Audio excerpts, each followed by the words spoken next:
যেখানে সবকিছু শেষ সেখান থেকেই বেঁচে থাকার রসদ জোগাড় করছেন বারুইপুরের কল্যাণপুরের বাসিন্দা টুম্পা দাস। শ্মশানের কটু গন্ধেই জীবনের খোলা হাওয়া পান রাজ্যের একমাত্র মহিলা ডোম টুম্পা।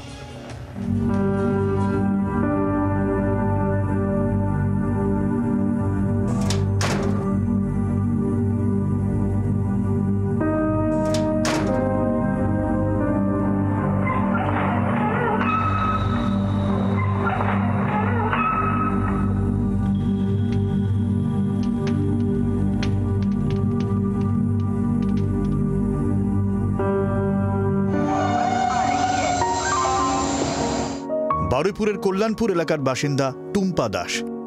পেশায় ওই এলাকার জোড়া মন্দির শ্মশানের ডোম। শুধু তাই নয়, রাজ্যের একমাত্র মহিলা ডোমের তকমাও টুম্পার মুকুটে। জীবনের লড়াই করার জন্য টুম্পা এমন একটা জায়গাকে বেছে নিয়েছেন যেখানে জীবনের সব লড়াই শেষ হয়ে যায়।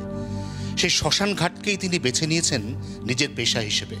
ধেয়ে এসছে একের পর এক সমালোচনা, কারণ তিনিই রাজ্যের প্রথম মহিলা ডোম। এমন দিনও গেছে নিঝুম রাতের আধারে ঝমঝমে বৃষ্টির মধ্যে এই শ্মশান ঘাটে একাকী শ্মশান পাহারা দিয়েছেন তিনি। লড়তে গেলে তো নিজেকে একটু সাহস করতেই হবে।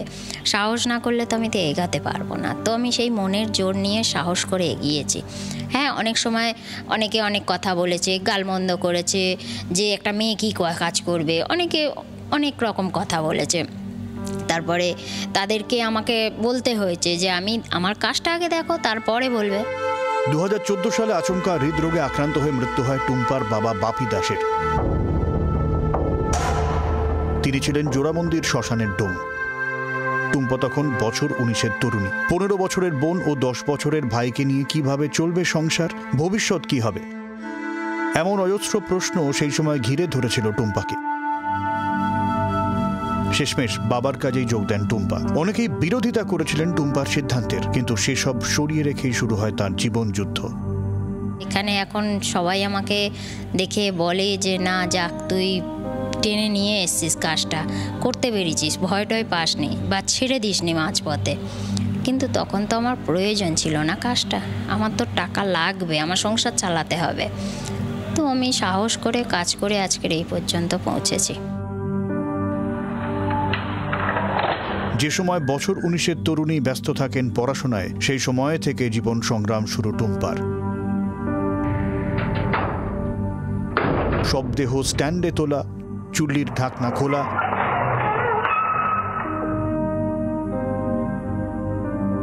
সব দাহ বা পরিবারের হাতে মৃতের অস্থি তুলে দেওয়া, সবটাই একা হাতে করছেন তিনি।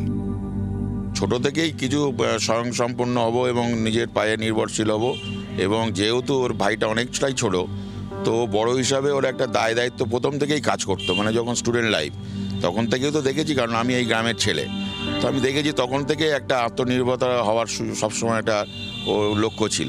পরিবারের অন্ন সংস্থান করবে কে, কিভাবে চলবে গোটা পরিবারটা, তাই সবার ব্যঙ্গ, বিদ্রুপ, উপেক্ষা, আপত্তিকে নস্যাৎ করে সেদিন এই পেশা বেছে নিয়েছিলেন টুম্পা। তিনি রাজ্যের একমাত্র এমন মহিলা যিনি শ্মশানে সারা দিন রাত জেগে থাকেন শুধুমাত্র অন্তের সেবায়।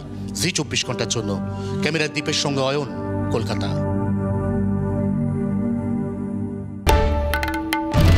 বাংলার আওয়াজ, বাঙালির আবেগ, জি 24 ঘন্টা।